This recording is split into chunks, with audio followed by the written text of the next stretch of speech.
Cette vidéo présente les types de leucémie et de lymphome. Elle explique leur formation, leurs symptômes et les différences entre les deux. Tous les types de cancers du sang entrent dans deux catégories, les cancers myéloïdes et les cancers lymphoïdes. Toutes les cellules myéloïdes proviennent d'un type de cellule souche et toutes les cellules lymphoïdes d'un autre type de cellule souche. Les cellules myéloïdes incluent les globules rouges, les plaquettes et la plupart des globules blancs. Les cellules lymphoïdes comprennent les lymphocytes B, les lymphocytes T et les cellules NK. Les cancers du sang ont, pour la plupart, des noms qui indiquent s'ils proviennent des cellules myéloïdes ou des cellules lymphoïdes. Le nom de certains cancers renvoie à un type de cellule encore plus spécifique. Par exemple, la leucémie érythroblastique tire son nom des érythroblastes, qui sont des globules rouges immatures, donc un type de cellule myéloïde. Par contre, certains noms sont contre-intuitifs, comme celui du myélome multiple, qui n'est pas d'origine myéloïde, mais bien lymphoïde. La distinction entre myéloïde et lymphoïde est importante, car ces deux types réagiront différemment aux chimiothérapies. Les cellules lymphoïdes et myéloïdes interagissent aussi différemment avec les autres types de cellules, ce qui produit des complications différentes. Par exemple, les cellules cancéreuses de la leucémie myéloïde aiguë peuvent provoquer la formation de caillots, alors que c'est rarement le cas avec la leucémie lymphoïde aiguë. Pour mieux distinguer les deux catégories, on peut également poser une autre question. De quelle partie du corps les cellules cancéreuses proviennent-elles? Encore une fois, il n'y a que deux possibilités, la moelle osseuse ou les tissus lymphatiques. Les tissus lymphatiques font partie du système immunitaire et se trouvent partout dans le corps. Les cancers dans les tissus lymphatiques peuvent donc prendre naissance dans presque toutes les régions du corps. Les tissus lymphatiques incluent les nœuds lymphoïdes. On appelle généralement les cancers issus de la moelle osseuse des leucémies et ceux issus des tissus lymphatiques des lymphomes. Toutefois, les cancers myéloïdes ne tirent généralement pas leur origine des tissus lymphatiques. Autrement dit, tous les cancers issus des tissus lymphatiques, donc tous les lymphomes, se développent à partir de cellules lymphoïdes. La moelle osseuse contient aussi bien des cellules myéloïdes que lymphoïdes, donc les cancers de la moelle osseuse, y compris les leucémies, peuvent autant être myéloïdes que lymphoïdes. Étant donné que les leucémies se développent à l'intérieur des os et à partir de cellules qui ne s'agglutinent pas bien, les leucémies ne produisent pas de masse. En revanche, les lymphomes qui naissent dans les tissus plus mous en forment. Toutefois, la simple ablation de la masse ne guérit pas le lymphome. En effet, les cellules à partir desquelles le lymphome se développe ne s'agglutinent pas bien. Elles s'éloignent les unes des autres et commencent à croître dans d'autres parties du corps avant même que le lymphome ne soit détecté.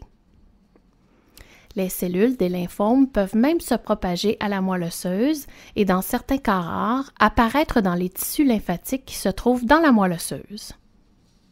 Cela dit, les lymphomes commencent presque sans exception par une masse à l'extérieur de la moelle. Les leucémies peuvent également se propager aux tissus lymphatiques, mais elles sont issues de la moelle osseuse puisqu'il s'agit de leucémie. Dans certains cas rares, au moment où on détecte la maladie, les cellules cancéreuses sont présentes dans les tissus lymphatiques et la moelle osseuse et il est impossible de déterminer leur origine. Dans ce type de cas, on doit décider arbitrairement s'il s'agit d'une leucémie ou d'un lymphome. Les lymphomes ne proviennent pas physiquement de la moelle osseuse, soit de l'endroit où les cellules sanguines sont produites. C'est pourquoi, au début, ils n'influent que très peu sur le nombre de cellules sanguines, contrairement aux leucémies, qui ont une grande incidence sur celui-ci. C'est la modification du nombre de cellules sanguines qui est à l'origine de beaucoup des symptômes de la leucémie.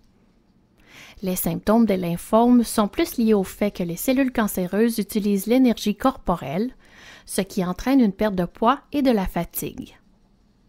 Cela déclenche aussi une réponse immunitaire qui se traduit par de la fièvre et des sueurs nocturnes. Il existe deux principaux types de lymphomes, le lymphome hodgkinien et le lymphome non-hodgkinien. À l'origine, le lymphome hodgkinien était perçu comme un cas à part car les cellules semblaient différentes. Dans une masse de lymphome hodgkinien, Et il y a différents types de cellules, y compris des cellules lymphoïdes à l'allure distinctive que l'on appelle cellules de Reed-Steinberg. Dans le cas des lymphomes non-hodgkiniens, les masses cancéreuses sont remplies presque entièrement de cellules lymphoïdes cancéreuses d'apparence identique. Faire la distinction entre les deux types de lymphomes est important pour le choix du traitement. Il est possible de classifier les lymphomes plus précisément en déterminant exactement leur lieu d'origine et le type de cellules affectées.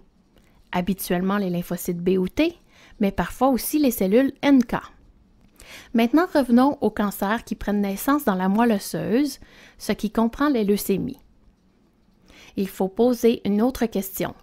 Les cellules sont-elles capables de venir à maturité? La maturation des cellules se compare en quelque sorte à la maturation humaine, qui consiste à grandir pour être en mesure d'accomplir certaines tâches. Les leucémies, dans lesquelles les cellules sont capables de venir complètement à maturité, sont dites chroniques, et les autres sont dites aiguës.